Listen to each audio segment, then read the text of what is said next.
안녕하세요. 저는 32살이고 번화가에서 핸드폰 대리점을 운영한 지 2년 정도 되었네요. 젊은 여자 혼자 핸드폰 가게 한다고 하면 편견들이 많으신데 저 중견기업 퇴사하고 오랜 고민 끝에 차린 가게고 나름 수완이 좋아 잘 될 땐 월 1,000만 원 정도는 쉽게 찍으며 가게 운영 잘 하고 있습니다. 회사 다닐 때도 실수령 월 340만 원 정도 받았었고 나름 살뜰히 모아가며 20대를 보냈기 때문에 또래치곤 모은 돈도 많아요. 3억 정도 모았네요. 이렇듯 나름 능력 있는 저인데 진짜 이상한 예비 시어머니 만나서 잔뜩 무시받고 어이없는 말 들어서 그대로 파혼했네요. 회사 다닐 때 다른 부서 1살 연하 후배와 우연히 친해져서 사귀게 되었어요. 저는 절대로 사내 연애를 하지 않겠다는 주의로 7년을 다녔지만 남친과 가까워졌을 땐 이미 퇴사를 결심한 상태라서 좀 사귀어도 좋겠다 생각하고 연애를 시작하게 된 거죠. 같은 동양 사람이라 이야기거리로도 공통 분모가 많았고 무엇보다 사람이 엄청 착했습니다. 저한테도 참 잘했거든요. 저한테 단 한 번도 함부로 하지 않았고 어쩌다 다투게 되었을 때도 본인 주장 안 세우고 무조건 미안하다고 하면서 잘못한 점을 고치려고 노력했어요. 남녀 역할 구분 없이 요리며 빨래도 참 잘하기도 했고요. 그런 점들에서 결혼할 만한 상대로 꽤 괜찮겠다 판단했죠. 그렇게 1년 정도 사내 연애하다가 앞서 말씀드린 대로 저는 퇴사하게 되었고 핸드폰 가게를 하게 되었어요. 제가 가게 준비하느라 바쁠 때도 솔선수범해서 도와줬고 오픈하고 나서도 매일같이 제 가게로 퇴근하며 마감을 도와줬던 사람이었어요. 가끔 가게로 진상이 와서 힘들었던 하루 끝엔 언제나 남친의 자상한 위로와 응원이 있었고 그렇게 꽤 오래 만나면서 저도 점점 심적으로 기대게 된 것 같아요. 사실 결혼 생각이 별로 없었거든요. 저희 엄마가 시집살이를 엄청 호되게 당했고 저희 아버지가 좀 이기적인 편이라 그런 엄마를 도와주지 않고 방관했었어요.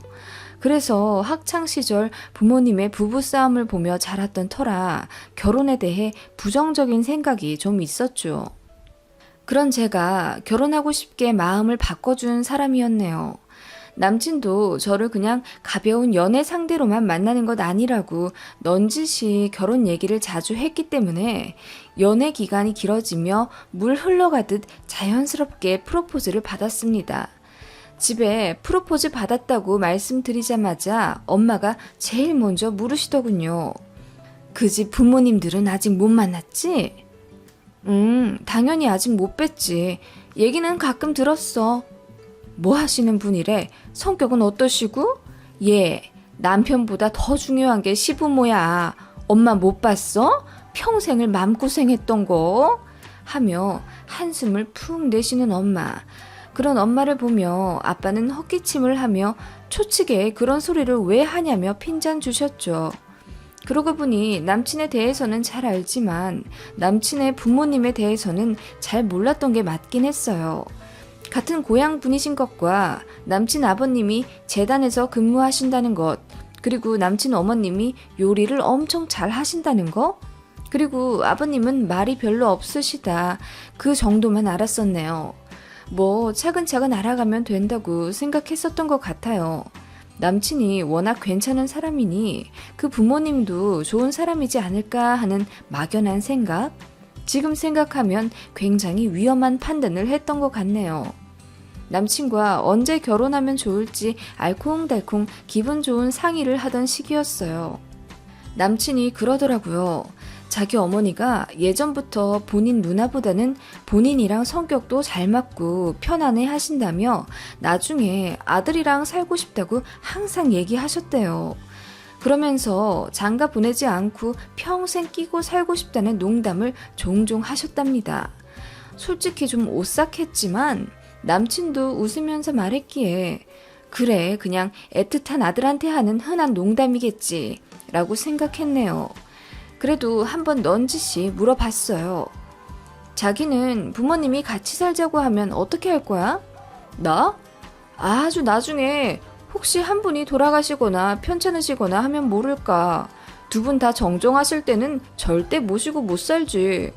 결혼하고 나면 내 가정도 있는데 내 부모님이긴 하지만 나도 우리 집 가장이 되는 거고 내 와이프 될 사람의 의견이 제일 중요한 거잖아.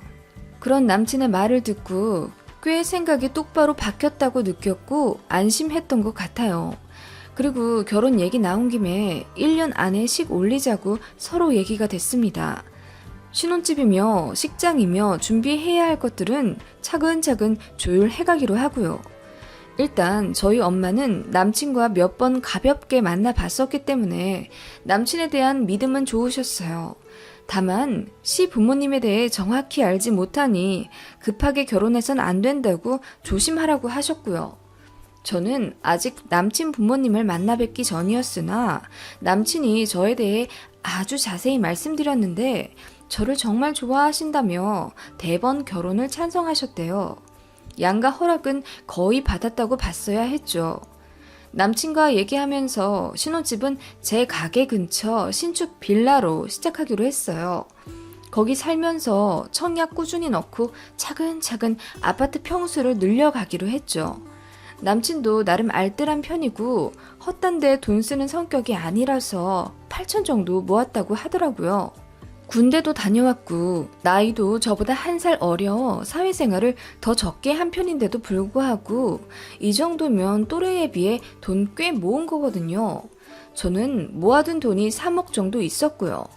양가에서 어느 정도 지원은 해주신다고 했는데 저희 집에선 5천 정도 얘기를 해주셨고 남친 쪽에선 정확히 얼마인지는 아직 모르고 알아보겠다고 말씀하셨다기에 일단 그 정도로만 남친과 얘기 끝냈던 상황이었어요. 남친이 먼저 저희 집에 인사를 왔어요. 예상대로 저희 어머니는 시부모님 되실 분들에 대해 관심이 엄청 많으셨죠. 호구조사 수준으로 남친에게 엄청 세세하게 캐물으셨어요. 그래요. 참, 어머님 종교는 어떻게 되시나? 네, 예전에 교회에 나가셨는데 몇 년 전부터 안 나가시더라고요. 가끔 유튜브로 성경 말씀 정도는 보시는 것 같아요. 그러시구나. 참, 우리는 지아한테 딱 5천만 원 해줄 수 있을 것 같은데 위로 아직 결혼 안 한 오빠가 있어서 돈을 다 지아한테 줄 수가 없네요. 궁금한 게 있어요.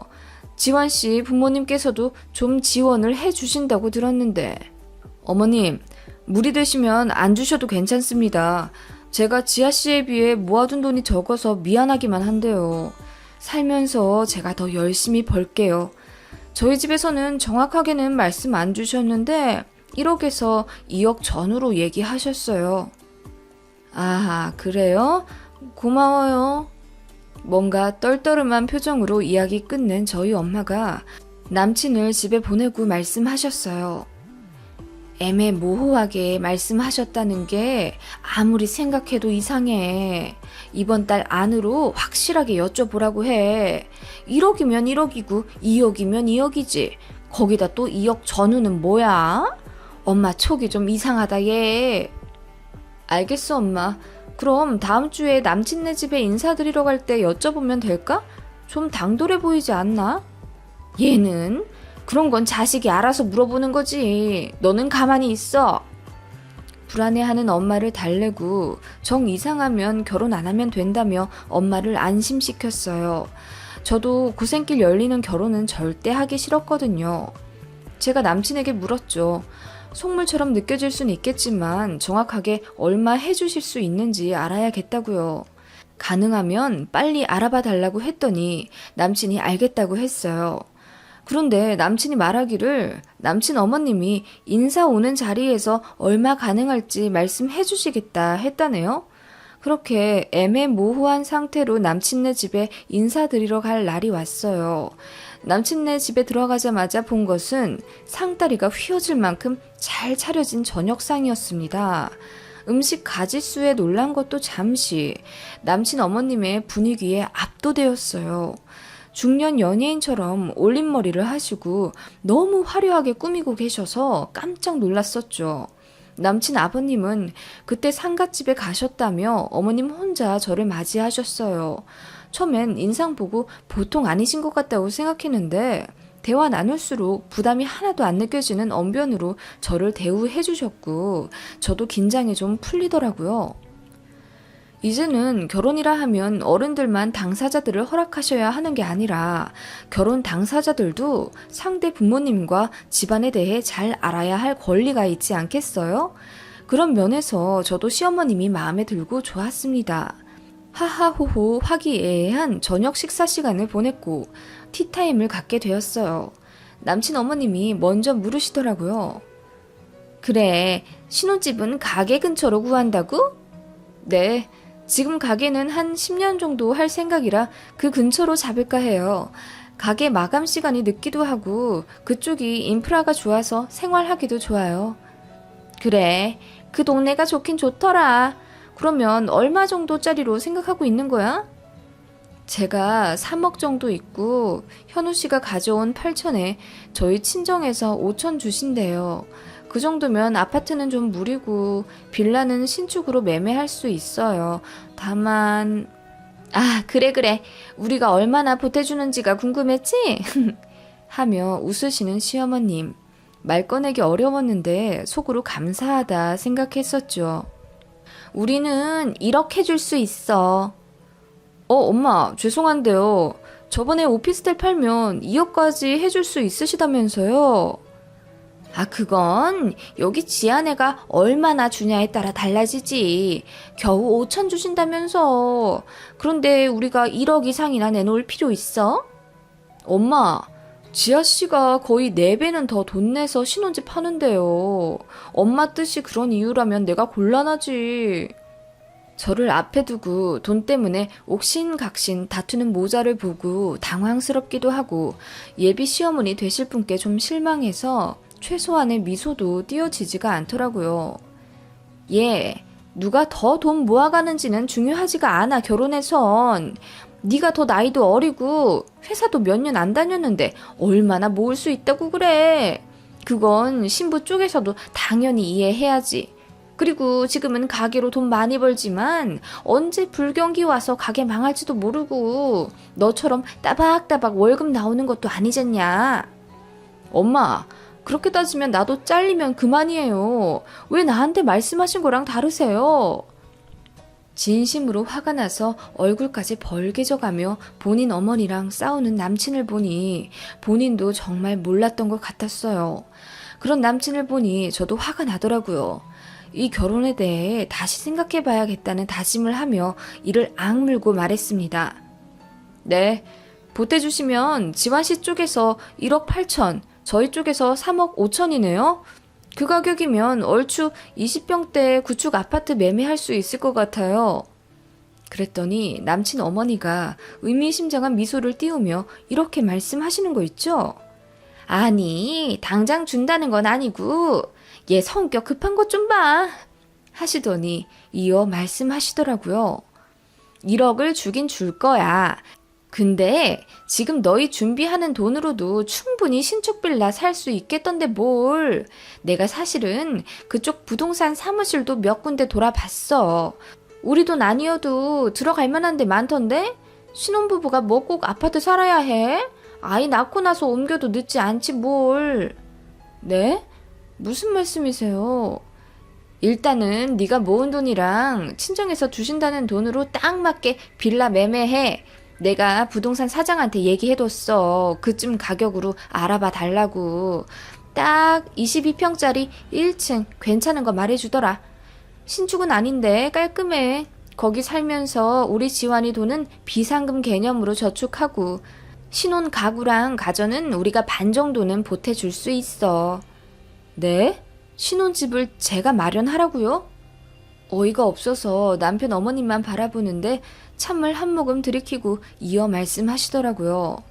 사실 대전에 투자용으로 오피스텔 하나 갖고 있긴 한데 지금 그쪽이 엄청 개발되잖아. 지금 팔면 너무 아까워. 나중에 더 오르면 팔아서 니들 주든지 할 테니까 일단 1년에 1,000만 원씩 주는 걸로 하자. 좋게 좋게 남들한텐 시댁한테 1억 받았다고 하고, 응?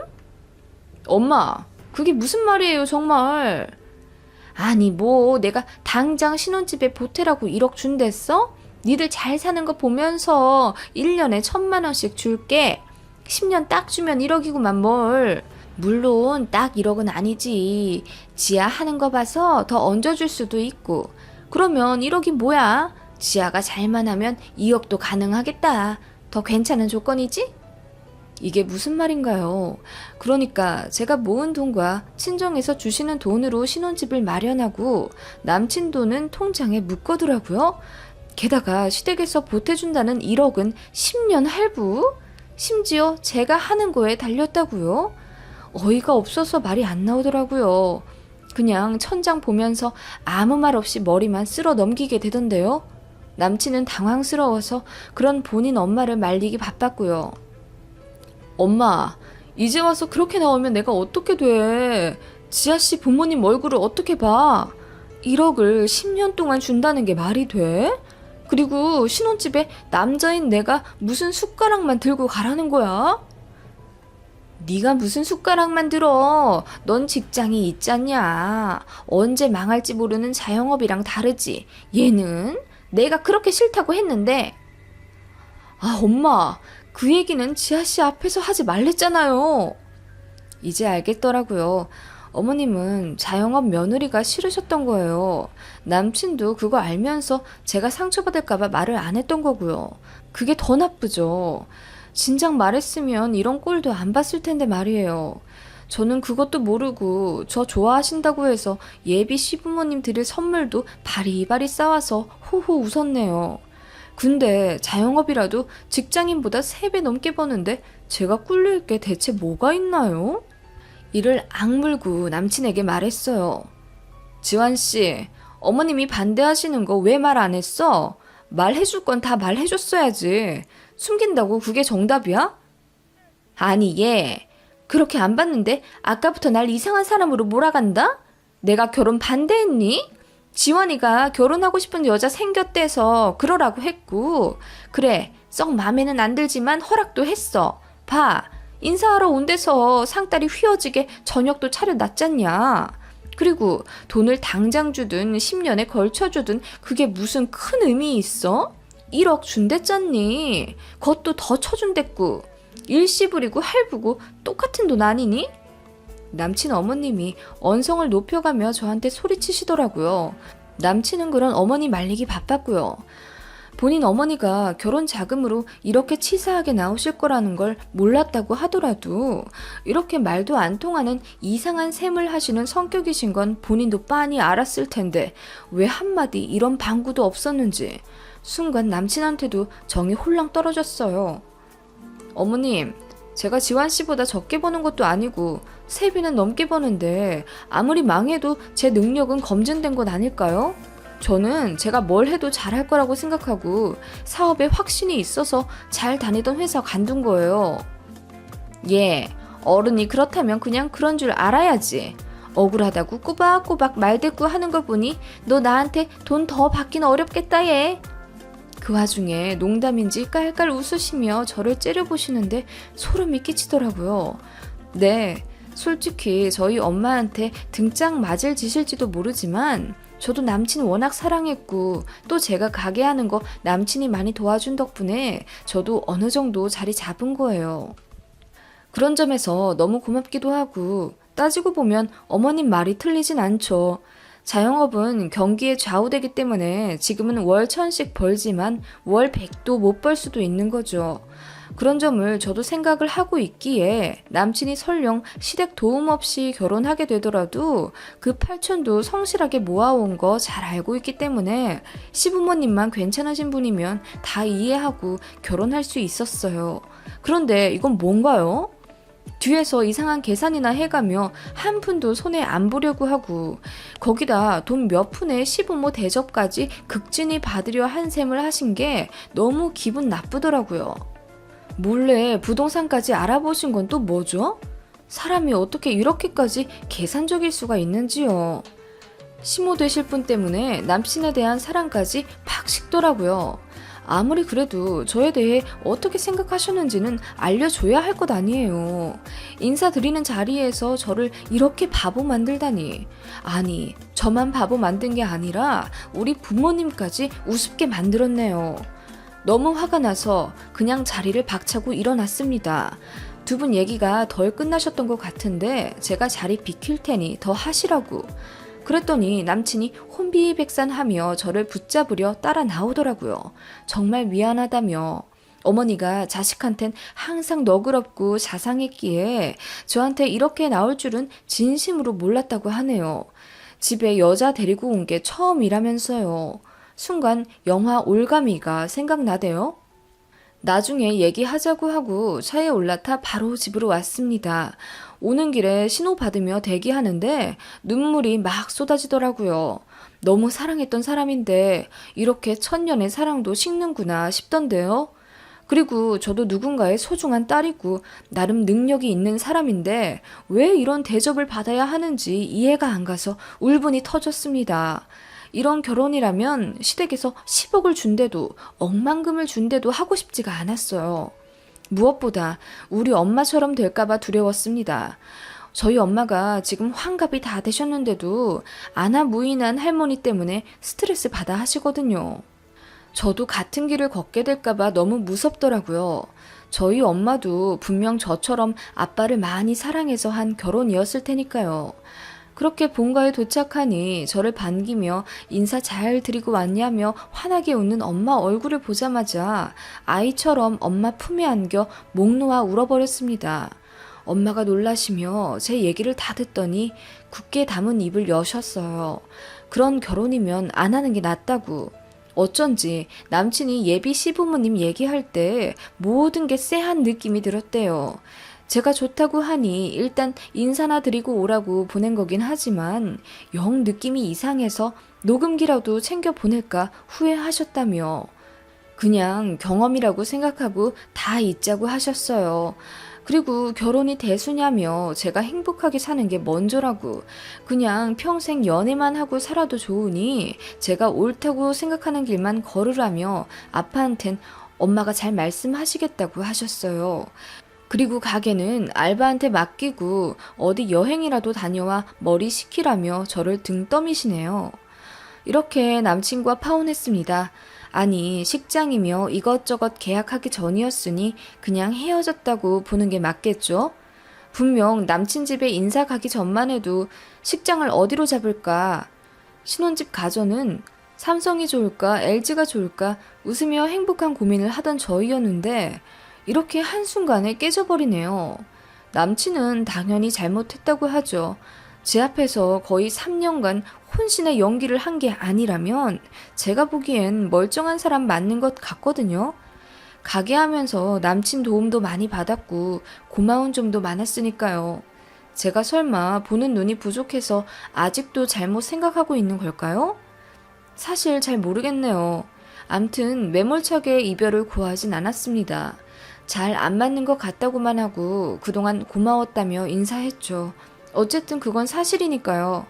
남친이 말하기를 본인 어머니도 잘못 생각했다며 저한테 미안하다고 사과한다는데 남친이 저 잡으려고 거짓말하는 거 아닐까 싶네요.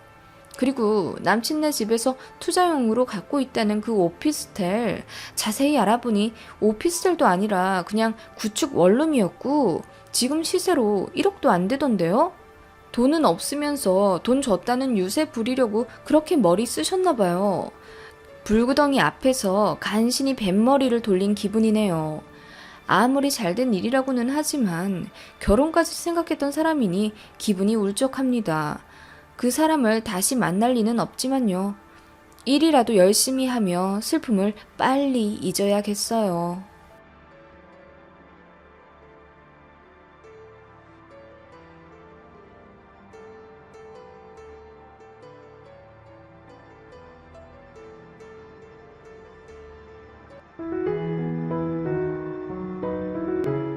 안녕하세요.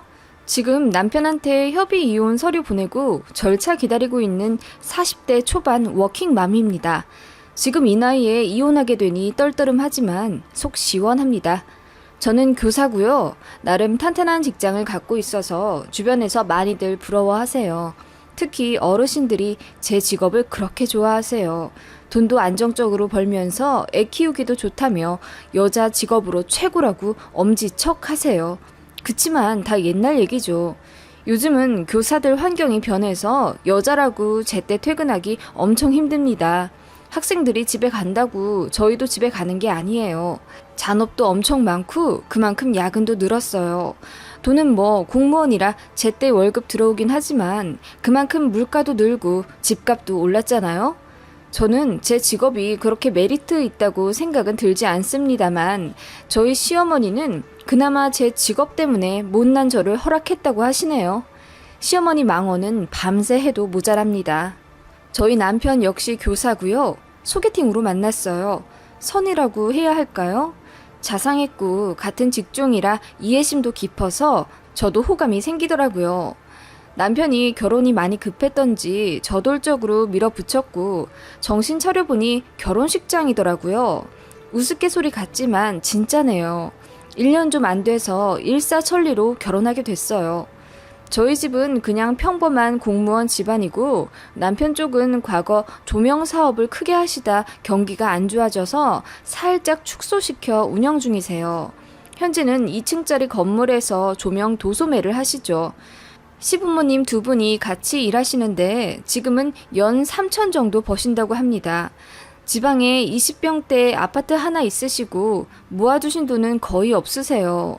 지금 버는 돈은 딱히 저축 없이 다 생활비로 쓰시기 때문에 향후 안정적으로 연금을 받으실 저희 부모님과는 달리 시부모님은 어느 정도 노후를 돌봐드려야 하는 상황이었어요. 큰 돈 들어갈 일 있으면 저희한테 기대셨고요.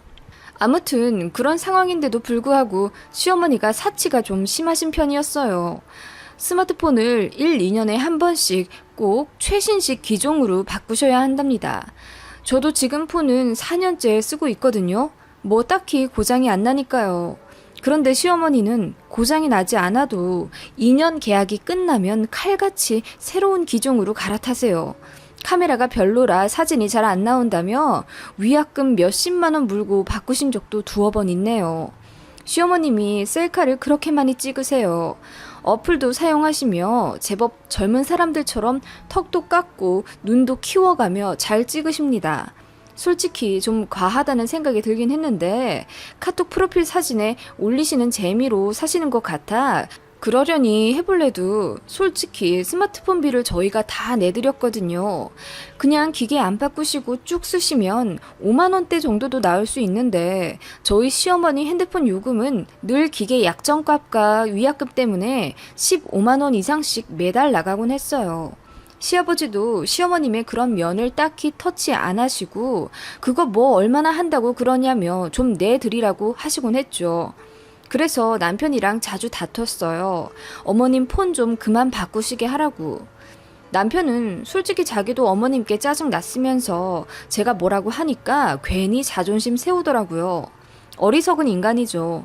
말 한마디에 천냥빚도 갚는다고 어머님 때문에 신경 쓰게 해서 미안하다 한마디 했으면 저도 때마다 이해하고 넘어갔을 텐데 본인이 더 적반하장으로 나오니 안 싸우게 생겼나요? 자격지심인지 뭔지 몰라도 제가 승진도 제법 빠르게 하니까 질투가 났는지 제가 잘 나가는데 그깟 핸드폰비 내드리는 게 그렇게 안이 꼽냐는 식이었어요. 진짜 정 떨어지더라고요. 그리고 어머님은 카톡 프로필 사진에 올릴 게 없다며 며칠을 졸라간 계곡에서 셀카를 찍으시군. 우울하다니까 우리 며느리 데리고 와준 계곡이라고 써서 올리시더라고요. 그리고 일하느라 바빠 죽겠는데 제 학교 사진을 찍어보내라 퇴근하시더니 우리 교사 며느리라고 올리시대요. 친구 누구 며느리가 대기업에 다니는데 교사 며느리가 최고라고 자랑해야 한다고요. 이런 식으로 입에 담기에도 민망한 행동들을 많이 하세요. 선물 보내라 뭐 해달라 끊임없이 요구하셔선 그렇게 카톡에 올리고 거짓으로 전시하셨죠. 암튼 이건 뭐 약가고요. 어머님 생신 때는 생일 파티를 3번 열어드려야 했습니다. 이게 무슨 소리냐고요? 한 번은 시댁 가족끼리 하는 생일 파티? 두 번째는 어머님 다니시는 봉사동호회 사람들이랑 하는 생일 파티. 세 번째는 어머님 고등학교 동창들과 하는 생일 파티. 저보고 그 세 번의 생일 파티를 다 준비해달라고 하셨어요. 저는 장소 알아보며 카페며 식당 대관했고 생일 파티 세 번마다 어머님 옷도 각각 달리 입으셔야 한다며 인터넷 쇼핑으로 옷 좀 사 보내라고 하셨죠. 반품 교환도 다 저의 일. 생일 파티 장소에는 타이밍 딱 맞게 퀵으로 꽃배달까지 보내드려야 했어요. 제가 이 짓을 무려 10년 동안 했습니다. 그래서 어머님 생신 때 매년 거의 150에서 200만 원 정도는 나갔어요. 웬 호구 같은 짓을 계속하고 있냐고요? 그냥 하지 말라고요? 안 하면 어머님 삐져서 울고불고 난리 납니다. 한 번은 제가 기관에 제출할 보고서 때문에 3일 밤낮을 일하느라 정신이 하나도 없었어요.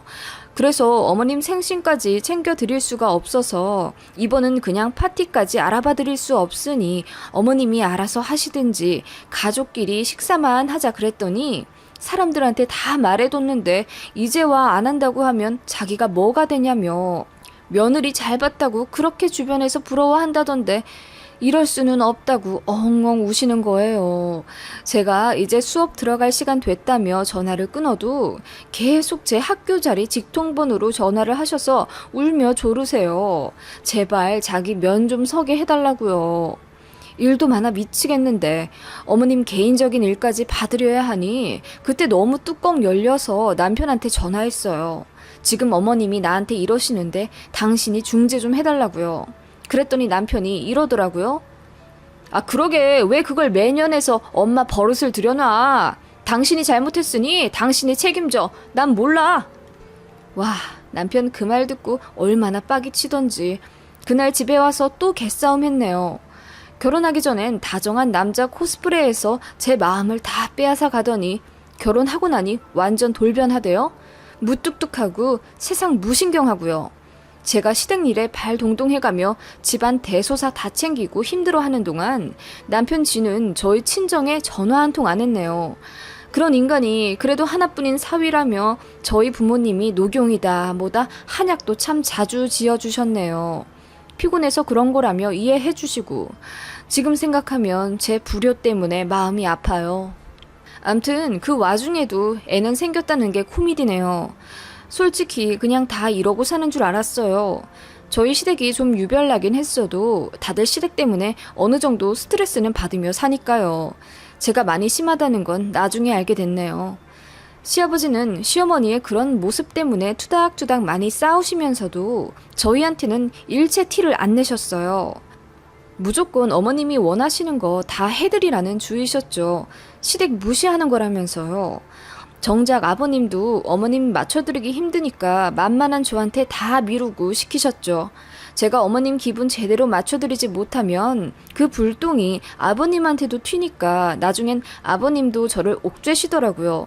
잘 좀 해드리라면서요. 결혼 준비할 대로 거슬러 올라가 회상해보자면 머리가 아플 지경입니다. 예물 예단 때문에 한번 파혼할 뻔했는데 그때 헤어졌어야 했나봐요. 남편이랑 저랑 딱 반반해서 24평짜리 아파트 구했고 안에 들어갈 가전은 제 카드로 결제해서 같이 갚아가기로 했는데 시어머님이 본인 아는 가게에서 다 하자고 하시더라고요. 그때 저희가 견적 본 가격이 약 900만 원 정도였는데 그 가격보다 싸게 사주시겠다고 하셔서 알겠다고 하고 카드를 맡겼죠. 그런데 어머님이 얼마를 긁으셨는지 아세요? 무려 1,400만 원이었습니다. 저희가 본 가격보다 500만 원은 더 나와서 놀라 부르니 그 아는 사람이 추천해주는 대로 골라 담다 보니 이 가격이라면서 거절하기 뭐해서 그냥 그대로 계약하고 결제하셨다는 거예요. 제가 쓰던 정수기가 있어서 그거 그대로 가져가면 된다고 말씀드렸는데도 필요 없는 정수기 냉장고를 맘대로 사시고 TV도 거실 크기 때문에 55인치면 된다고 말씀드렸는데 더 큰 걸 사셨어요. 그런 식으로 필요도 없는 업그레이드를 다 했더니 500이나 오바된 거죠. 알고 보니 그 어머님 지인이 완전 사기꾼이 돼요. 어머님은 지인 앞에서 어깨 세운답시고 그걸 싫은 소리 안 하고 다 사신 거고요. 그거 다 누가 메꿨겠어요. 저희가 벌어 갚았죠. 어디서 반품된 것만 저희 집에 들어온 건지 왜 그렇게 고장이 잘 나던지요. 5년도 안 돼서 가전 다 바꿨네요. 그냥 생돈 버린 거죠. 그때도 남편이랑 엄청 싸웠었는데 남편이 묘하게 시어머님 편을 들었을 때 그게 힌트였나 봐요. 제가 바보죠. 뭐 그런 일들이 비일비재해요. 어머님이 주변에 친구분들이 많으신데 그 앞에서 체면을 엄청 생각하세요. 친구분들이 그렇게 자꾸 어머님을 부추기신대요. 며느리가 이번엔 뭐 해줬어? 누구네 집은 이번에 이렇게 해줬다는데 그 집 며느리는 이번에 잠잠하네. 이런 식으로요. 그래서 저를 앞세워 무언가 허세 부릴 것들을 자꾸 행동하시고 저를 자주 이용하셨죠. 참나, 이건 뭐 투잡 뛰는 것도 아니고 시어머니 개인 비서하는 기분이었어요. 시어머니가 친구분 만나러 가평에 가야 하는데 타고 갈 차가 없다며 저더러 휴가 내서 차 좀 태워달라고 하시질 않나. 추석 때 시댁에서 2박 3일 보내며 열심히 일하고 이제 친정 좀 가려고 일어날 채비하니까 우울증이 있는 것 같다며 가지 말라고 울고불고. 어쩔 수 없이 그날도 시댁에 머무르는데 우울증은 무슨, 저녁에 예능 보시면서 뒤집어지게 깔깔 웃으시대요? 그런 지 또 1, 2년이지. 저도 일해가면서 아이도 키우랴 어머님까지 맞춰드리기 너무 힘들더라고요. 남편도 점점 무뚝뚝해져가고 이기적으로 변해가니까 정도 떨어지고요. 어머님 때문에 다투는 일도 많아지니까 남편이랑 사이도 점점 안 좋아졌고, 안 그러려고 해도 아이 앞에서 자꾸 안 좋은 모습을 보이게 되더라고요. 하루는 아이 어린이집에서 연락이 왔어요. 아이가 낮잠 시간에 잠도 안 자고 선생님한테만 붙어 있길래 왜 그러냐고 했더니 눈 감기가 싫대요. 엄마 아빠 싸우는 소리가 들리는 것 같아서요. 저희가 아이 잘 때 거실에서 싸웠었는데 그 소리를 고스란히 들었었나 봐요. 캄캄한 방에서 엄마 아빠 싸우는 소리만 들리니 너무 무서웠던 거죠. 선생님이 말씀하시기를 아이가 정서적으로 너무 불안정해 보인다며 걱정하시길래 학교 옥상에서 눈물을 펑펑 쏟아낸 적이 있습니다. 그날 이후로 아이한테 너무 미안해서 그냥 제가 참자, 저만 참으면 집안의 평화가 유지되니까 조금만 더 참아보자 하고 인고의 세월을 보낸 것이 언 10년이 넘네요. 그동안 어머님의 요구사항은 화수분처럼 계속 늘어났어요. 남편은 그런 상황을 남일 보듯이 막아주지 않았고요. 시아버님도 귀찮아지기 싫어서 저를 채근하시니 제 어깨는 날이 갈수록 무거워지기만 했습니다. 어느 날 아이를 도우미에게 맡기고 저도 출근하려는데 갑자기 하늘이 노래지고 숨을 쉴 수 없겠더라고요. 정말 죽을 것 같이 힘들어서 주차장 한켠에서 간신히 쉬다가 병가를 내고 병원에 갔는데 공황장애 진단을 받았어요. 오랜 스트레스로 마음에 병이 온 거죠. 내친 김에 정기 상담도 받았습니다. 제가 시댁과 남편에게 받는 스트레스가 생각보다 어마어마했었어요. 일에 치여 육아에 치여 살아가느라 애써 외면했지만 저는 그렇게 곰썩어가고 있었던 거죠. 그런 상황도 모른 채 시어머니는 또다시 전화를 거셔서 저를 달달 볶으시대요. 아니 넌 날도 더워졌는데 몸보신 해드리겠다는 말도 안 하니? 지훈이 며느리는 자기가 직접 건강원 가서 염소도 구워왔다고 카톡 프로필 사진에 올라왔더라. 넌 어째 감감무소식이냐? 그 소리 듣자마자 가슴을 옥죄는 듯 답답해지더라고요. 그래서 말씀드렸습니다. 어머님, 요즘 평가 기간이라 너무 바빠요. 저도 점심도 못 먹고 일하고 있고 너무 힘들어서 병원도 다니고 있어요. 병원? 뭔 병원? 예, 젊은이가 골골대면 나이 먹은 우리는 죽으라는 거야? 며느리가 시부모 안 챙기면 누가 챙겨? 어머님, 해도 너무 하시네요. 제가 걱정도 안 되세요? 처음으로 대들다시피 소리를 질렀네요. 그러자 시어머니가 어머어머 하시더니 말도 제대로 못 이으시곤 전화를 끊으시더라고요. 그리고 시아버지와 남편에게 차례대로 전화가 왔습니다. 어머님한테 고래고래 소리 지른 게 사실이냐며 제정신이냐고 엄청 뭐라고 하대요. 진짜 미칠 것 같았습니다. 그때부터 막연히 생각만 했던 이혼을 점점 뚜렷하게 마음먹기 시작했던 것 같아요. 아이도 웬만큼 커서 예전보다 손도 덜 가고 무엇보다 이제는 어두컴컴하고 무기력한 엄마보단 조금 더 활기차고 웃음 띠는 엄마가 되고 싶었거든요. 그날 집에 가니 집에 있어야 할 아이는 없고 남편만 있더라고요. 물어보니 오늘 저랑 제대로 싸움 한판 할 것 같아서 하루만 도우미 연장해서 몇 시간 더 맡겼다고 팔을 걷어붙이고 저에게 따지려 들대요. 우리 엄마한테 죽든 말든 알아서 하라고 했다는 게 사실이야? 뭐? 내가 어떻게 그런 소리를 어머님께 해? 어머님이 그러셔? 그래. 너 힘들어 죽겠다면서 시부모 챙기기 싫다고 소리를 바락바락 질렀다던데? 어이가 없었습니다. 이간질까지 제대로 하셨나 보더라고요. 그렇게 말한 적 없다고 아무리 말해도 남편은 그저 뭐 하나 제대로 물었다는 듯이 눈을 뒤집어가며 저에게 삿대질을 했어요. 그러면서 마음속에 있는 진짜 하고 싶은 말을 토해내듯 하더라고요. 저 혼자 빨리 승진하며 잘 나가니까 이제 눈에 뵈는 게 없냐며, 자기 무시하듯 우리 부모도 무시하냐며 열등감 가득한 말을 부끄러운 줄도 모르고 하는데 너무 어이가 없어서 헛웃음이 나왔습니다. 그렇게 싸우다 보니 도우미가 아이를 데리고 들어왔고 일단 일단락 시켰어요. 아이 앞에서 또 싸우긴 싫었으니까요. 남편이 좀처럼 진정할 기미가 안 보이길래 알겠다고 어머님께 가서 제대로 사과드리겠다고 해서 겨우 조용해졌네요. 그리고 죽기보다 싫었지만 어머님께 전화드리고 마음 풀어드렸습니다. 그랬더니 어머님이 뭘 하셨는지 아세요? 그래, 다신 그러지 마라. 그나저나 이제 연휴인데 너희 어디 안 가니? 아, 네. 말씀드렸다시피 제가 많이 바빠서 이번에 못 쉬어요. 그러면 우리라도 좀 쉬어야겠다. TV 보니 우도에 괜찮은 펜션 나오던데 좀 알아봐다오. 우도요? 제주도 말씀이세요? 또 시작이구나 싶어 한숨부터 나오더라고요. 그래, 우리 봉사동호회 사람들 몇이랑 부부 동반으로 여행 좀 가려고 하는데 저번에 회장 며느리가 설악산 펜션을 잡아줬었잖아? 우리도 체면이 있는데 제주도까진 가야지. 내가 쏜다고 했더니 다들 기대하잖아. 아, 몇 분이 가시는데요. 부부 5이 가는 거야. 비행기는 알아서 오는 거고 우리가 펜션이랑 식사 좀 대접할 것 생각해서 견적 좀 내봐. 어머님, 남편이 3달 전에 차 바꾼 것 때문에 당분간 목돈 못 써드려요. 한 100만 원 정도는 어떻게 내드릴 순 있는데요. 10분 정도 되는 분들 펜션비랑 식사까지 다 하면 300만 원은 깨질 텐데 그건 정말 무리예요. 아니, 차 그거 얼마나 한다고. 300도 융통이 안 돼. 우리 아들 교사 부부라고 얼마나 다들 부러워하는데 너네 깡통이야? 어머님도 아시잖아요. 딱히 여유롭진 않아요. 그러지 말고 좀 어떻게 해줘라. 내가 면이 안 서.